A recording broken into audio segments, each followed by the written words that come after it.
one of these vigils. So, as expected, furious, incensed, but that's, to be expected. How you doing? Yeah. I'm about as angry as I normally am, plus a bit, because like this is the most under 18 deaths, or 18 and under deaths that I've seen on this list for a long time. The fact that they're Something coming that, after kids is just fucking, ooh, it's making me angry. yeah.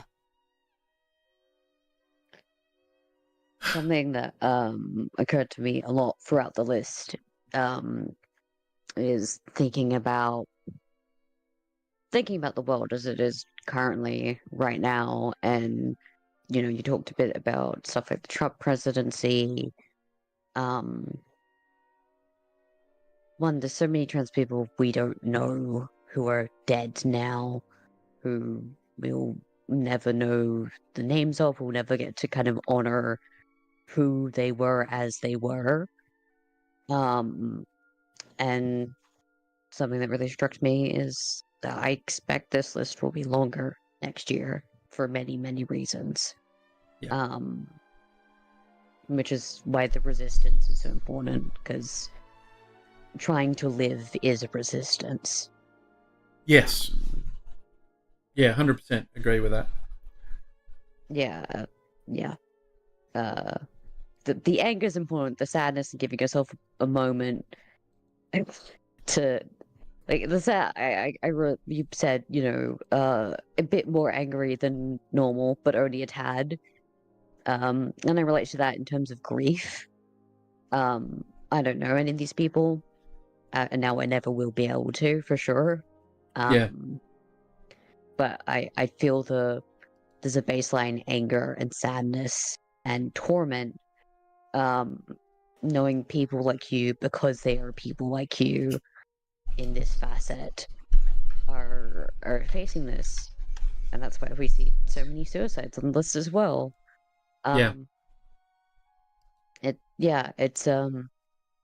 it's there, but it's good to have a time to fully acknowledge it.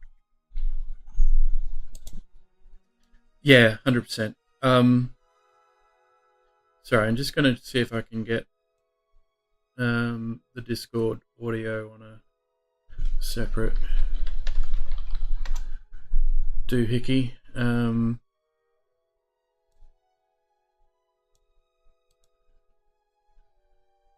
Something about the tea has made me a little less blaringly loud. Yeah.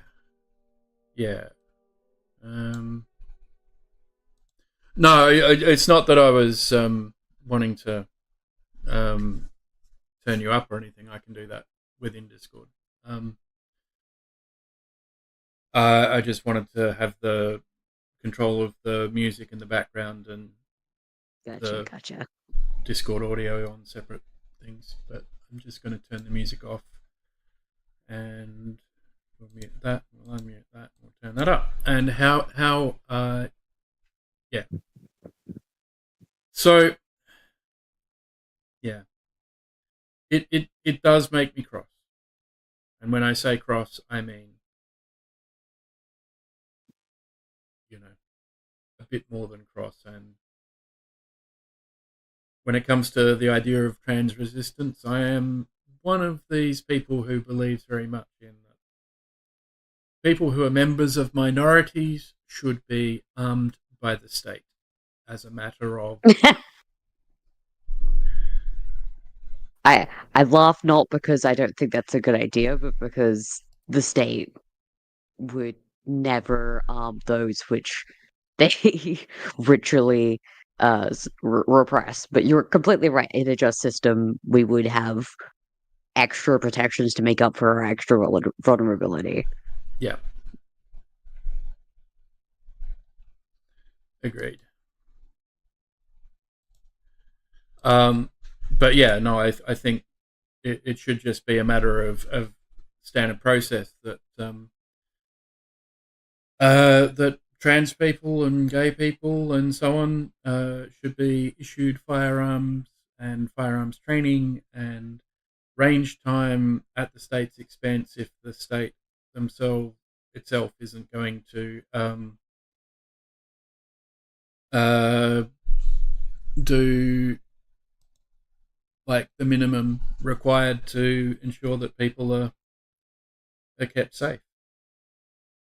You know, if the state's not going to protect minorities, then it needs to let them protect themselves.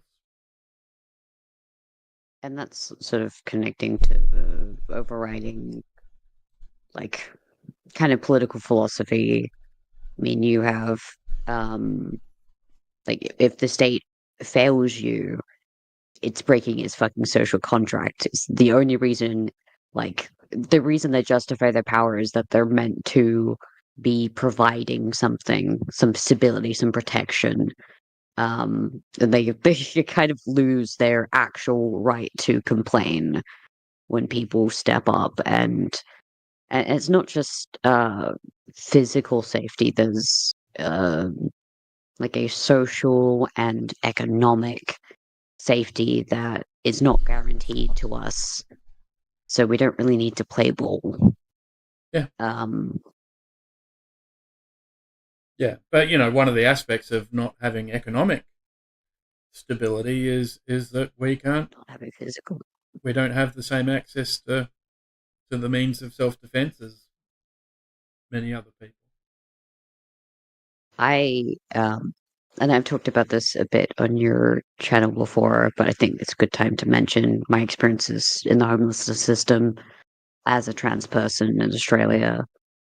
Um, I remember purposely not coming out as trans while I was in the shelters because I knew it would compromise my physical safety.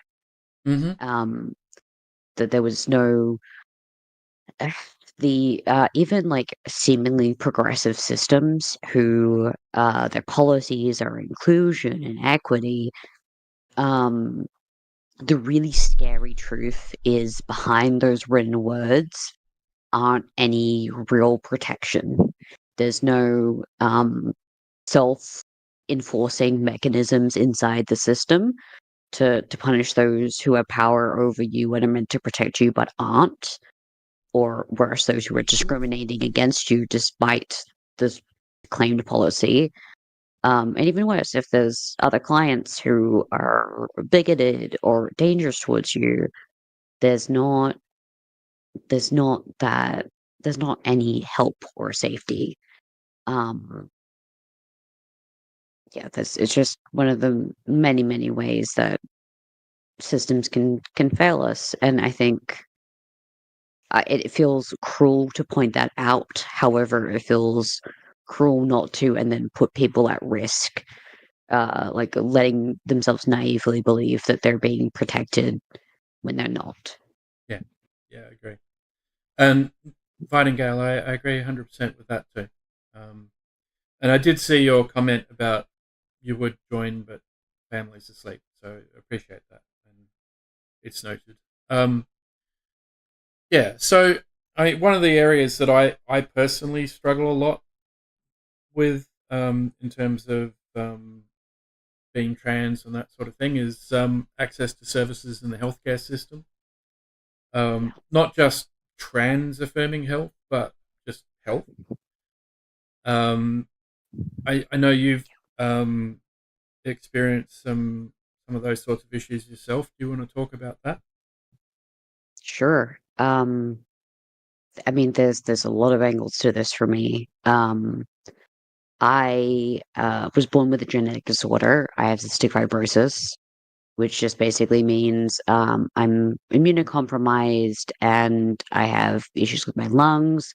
My stomach doesn't produce what it needs to digest fats. So I've been completely reliant on the medical system my entire life, regardless. Um, and I remember uh, it was always a real struggle to it was a struggle because I was having I knew I was trans. I have since at least 13.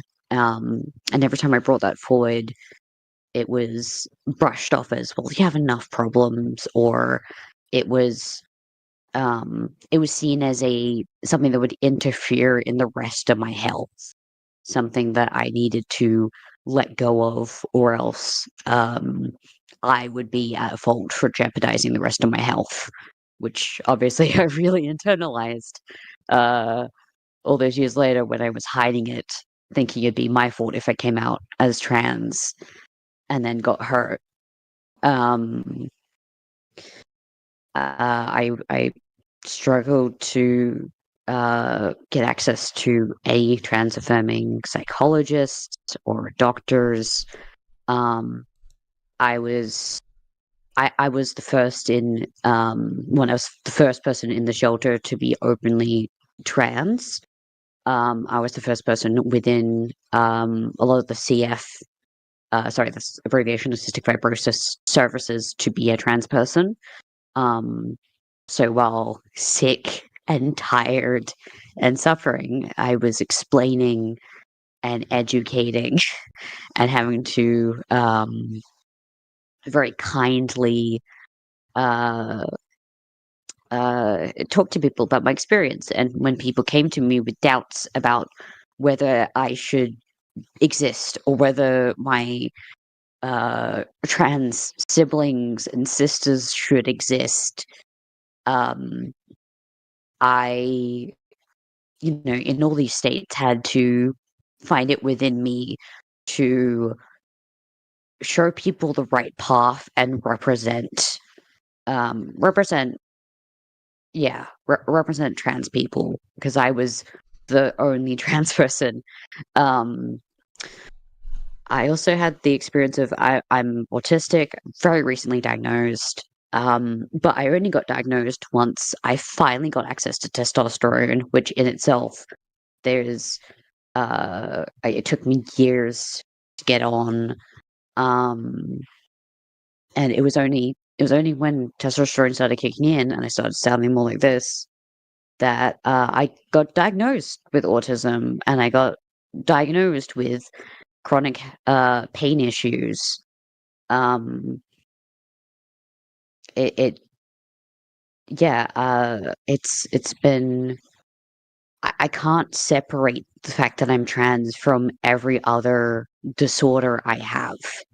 The struggles I have are inseparable, because even if I stayed silent, that burden would have still been there. Um, in a way, I'm not. Gemma knows this. I am very disabled. Um, I have very limited ways I can engage in activism currently. Um, so I'm kind of glad that I got to have these experiences. I don't wish it upon anyone, but I'm glad that it's a way I could try and serve my community by finding the patience to defend us to these people. Um, uh, but yeah, no, it changes everything.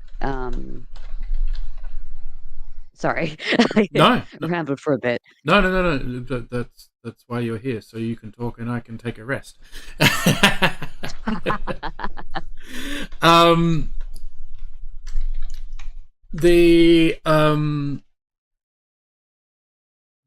the the interesting thing from my perspective is that while the medical profession had identified you as AFAB and Mhm. considered you them, Yeah, they didn't take you seriously. And I think there's still a huge yeah, amount of misogyny within the medical profession that really needs to be changed. 1000%. And I think that applies not just to male doctors, but to female doctors as well, because they're brought up in the same Yes. patriarchal, educated in the same patriarchal assumptions and so on. I know that since Uh, I transitioned, I've had all sorts of trouble getting taken seriously by the medical profession, despite a number of chronic issues. Yeah. I we've talked about this, and it fucking pisses me the hell off. It's fucking infuriating.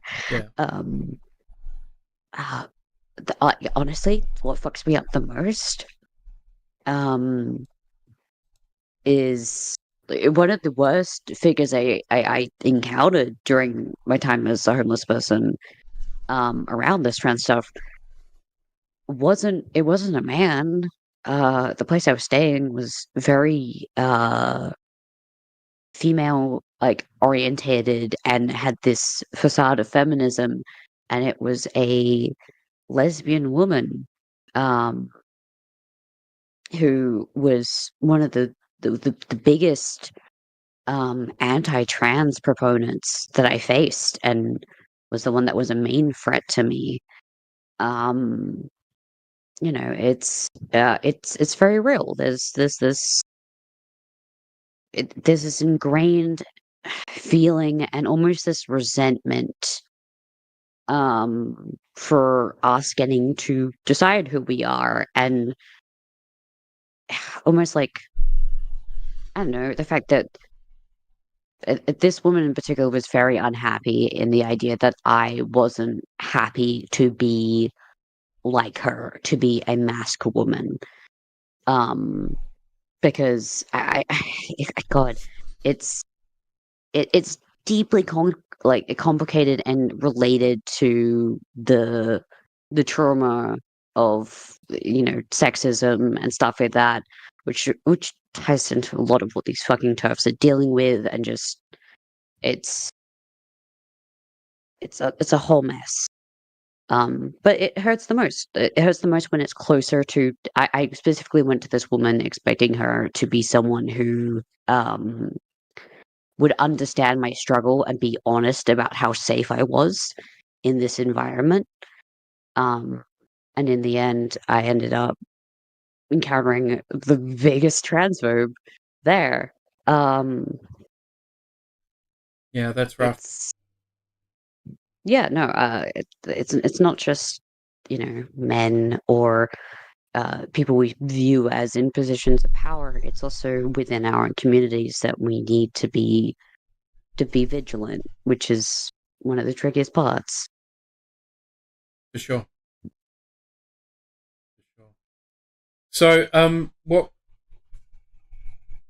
I know you have a lot of limitations on your ability to participate in all sorts of organizing, and resistance in a physical sense. Um,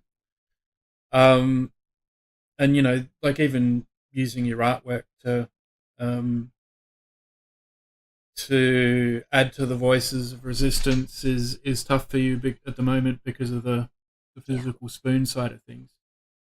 Um, is there any way that you can think of that you can get your voice out there, or is it just a matter of every interaction with the medical profession, every interaction with social support systems, that you feel the need to fly the flag in those spaces as well? Because I know you're very Basic. uh, like I'm very open in like the everywhere I exist. I try and exist in kind of a state of advocacy. Um, I'm me. I play my video games, but when the conversation comes up, or when I meet new people who are fucking morons, I don't keep my mouth shut. Um, uh, Part of um my activism right now, or my main thing I'm doing as a part of my desire to try and get in a place to do more good, is you've been seeing me behind the scenes been fighting for me getting in DIS.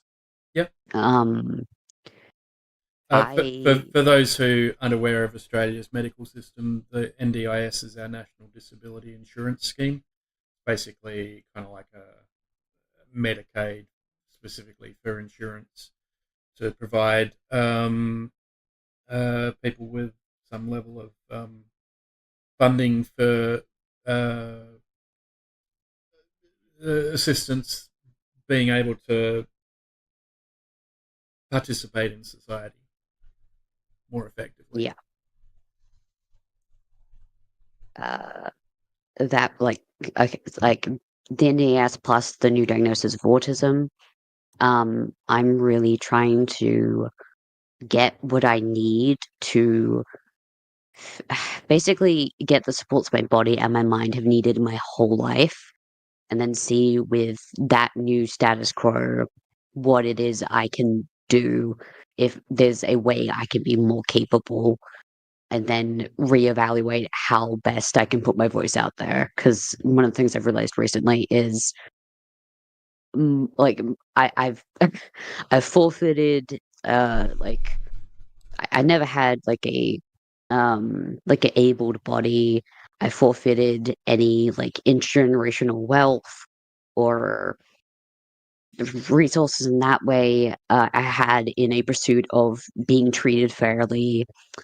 Um, I'm I've just come to the realization the only thing I've managed to keep is my voice and the fact that I can describe my experiences.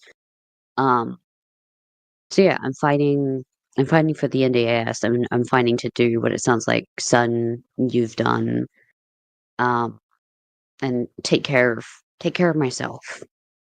Um, take care of myself, and so hopefully one day I can fight to help people who have been in the same position as me and people who've been through worse.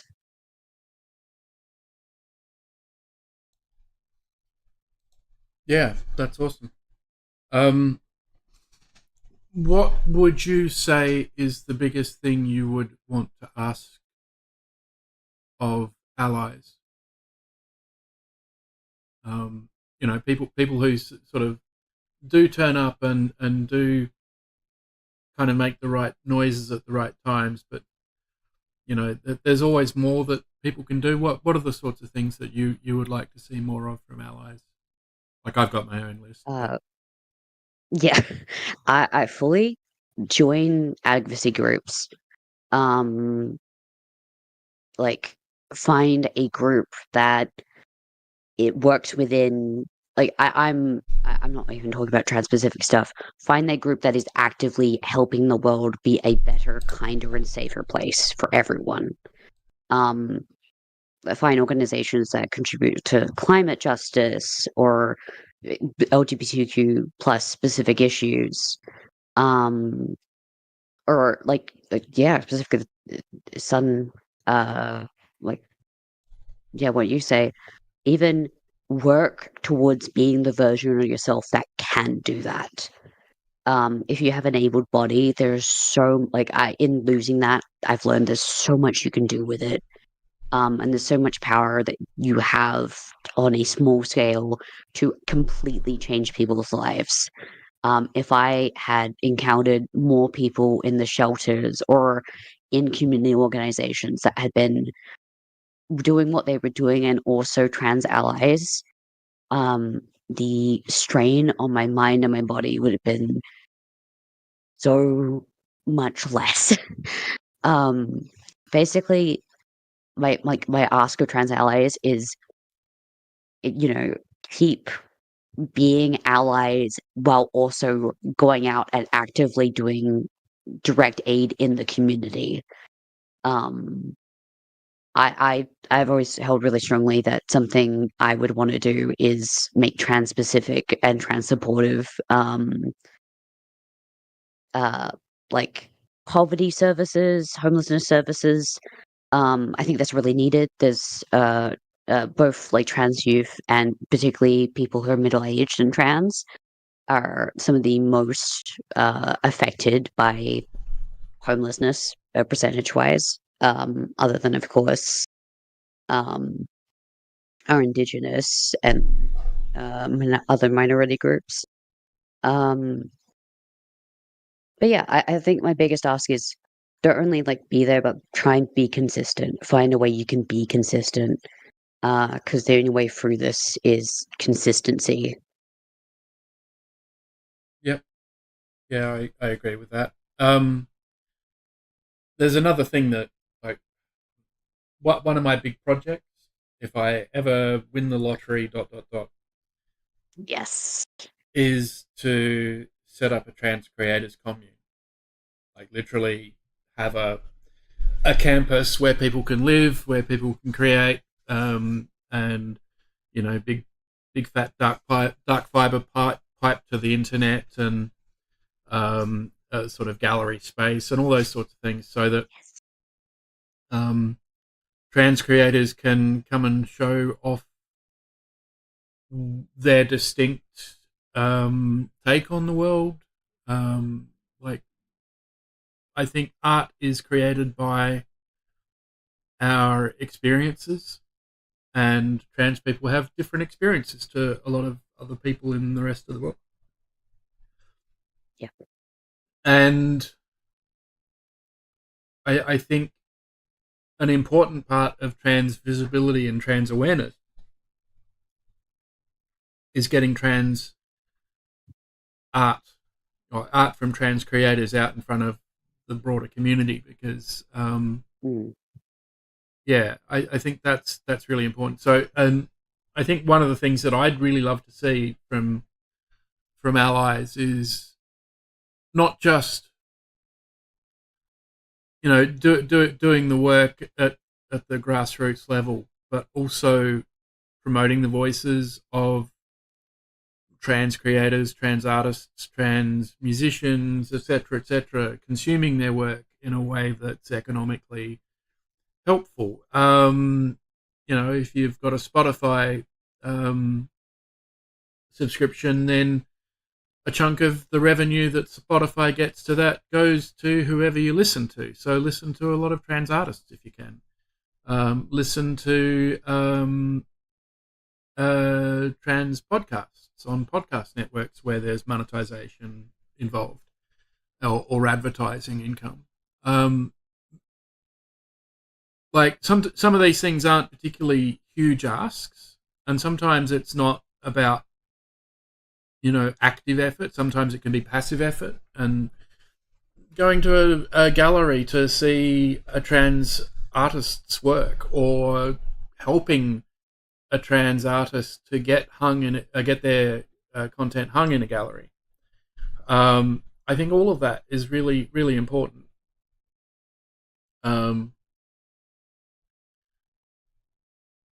Yeah, there's Laura Jane Grace. There's Sophie, who's sadly no longer with us. Dorian Electra is gender non-conforming / non-binary / trans masc, I believe. Yep.